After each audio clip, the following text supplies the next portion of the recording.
परेशानियां नहीं होगी।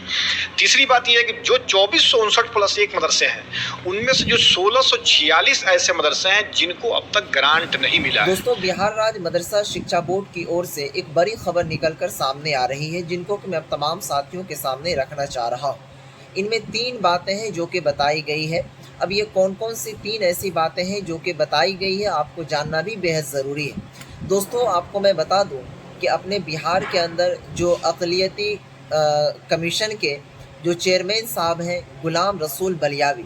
उनके पास ऑल मदरसा युवा शिक्षक संघ के लोगों ने और ऑल बिहार मदरसा युवा शिक्षक संघ के जो अध्यक्ष थे उन्होंने वहां पर पहुंचा और जो अक़लियती कमीशन के चेयरमैन हैं जनाब गुलाम रसूल बलियावी साहब, उनसे 3 बातें रखी। सबसे पहला बात दोस्तों,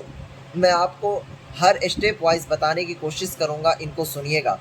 कि जो मदरसा पहले से चल रहा है और उनका जो रजिस्ट्रेशन नहीं हो पाया है उनसे संबंधित। और दूसरा पॉइंट उन्होंने ये कहा कि जिस तरीके से बिहार के अंदर मदरसा बोर्ड को बिहार राज्य मदरसा एजुकेशन बोर्ड कहा जाता है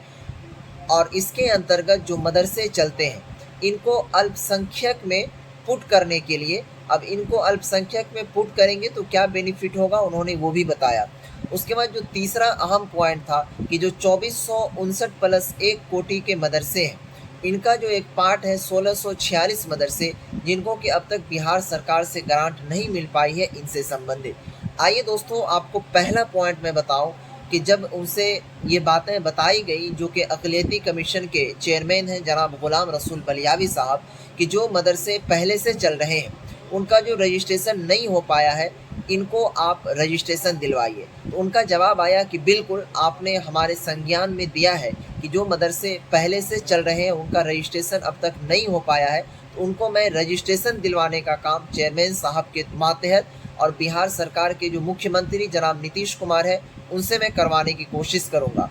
दूसरा जो पॉइंट था कि 100 साल मदरसा बोर्ड को हो चुका है और देश के आज़ादी को 75 साल हो चुका है। जब ये सवाल किया तो वहाँ पर चेयरमैन साहब ने पूछा जवाब दिया है कि 100 साल तो मदरसा बोर्ड को सही में हुआ और देश के आज़ादी को लगभग 75 साल पूरे हो चुके हैं, उनके बावजूद भी अब तक जो है मदरसा का स्टेटस नहीं मिला, अक़लियत का दर्जा नहीं मिला। अगर मदरसा को अक़लियत का दर्जा मिल जाएगा तो उनको जो है बहुत सारे ऐसी सुविधाएं जो कि मिलने लगेगी। जैसे दोस्तों आपको मैं बताऊं कि अगर अक़लियत का दर्जा मिल गया मदरसा को तो वहाँ पर जैसे भवन निर्माण का काम होता है, भव्य तरीके से जो अक़लियती विभाग होते हैं, अल्पसंख्यक आयोग होते हैं, उससे बच्चों को भी बेनिफिट मिल जाएगी। उनके जो खाना पीना होता है उनमें भी उनको बेनिफिट मिल जाएगा। उसके बाद दोस्तों शिक्षकों की अहमियत भी बढ़ जाएगी, तो उन्होंने ये भी जवाब दिया, तो उनके बारे में भी कहा कि हम इस पर भी हम चर्चा करने जा रहे हैं। उसके बाद दोस्तों जो तीसरा पॉइंट था और अहम मुद्दा है सभी लोगों का कि 2459 प्लस 1 कोटि के जो पार्ट हैं 1646 मदरसे ऐसे हैं जिनको के अब तक ग्रांट नहीं मिल पाया है और क्या कहते हैं सरकार से इनको कोई भी लाभ नहीं मिल पा रहा है। इसको लेकर इन्होंने चेयरमैन साहब से यानी कि अक़लियती चेयरमैन गुलाम रसूल बलियावी से जब कहा तो गुलाम रसूल बलियावी ने कहा कि देखिए इनके बारे में जब आप कह रहे हैं तो हमने इनसे संबंधित आप लोगों को आने से पहले हमने जो बिहार स्टेट मदरसा एजुकेशन बोर्ड के चेयरमैन जनाब सलीम परवेज साहब उनसे कहा,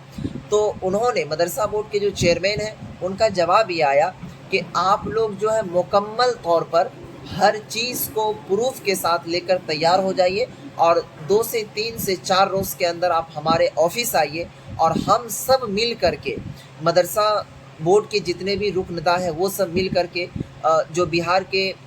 मुख्यमंत्री हैं जनाब नीतीश कुमार साहब उनके समक्ष जाएंगे और ये सभी जो बात है उन तक हम रखेंगे। तो उम्मीद है कि जैसे ही उन तक ये सारी बातें पहुँचेंगी तो वो इनकार नहीं करेंगे। उम्मीद है ये सारा चीज़ जिनका भी जांच रिपोर्ट वगैरह आ चुका है वो क्लियर हो जाएगा। बस थोड़ा सा आप लोग धैर्य बना के रखिए, क्योंकि दोस्तों कोई बैठा हुआ नहीं है, चाहे हम हो चाहे बिहार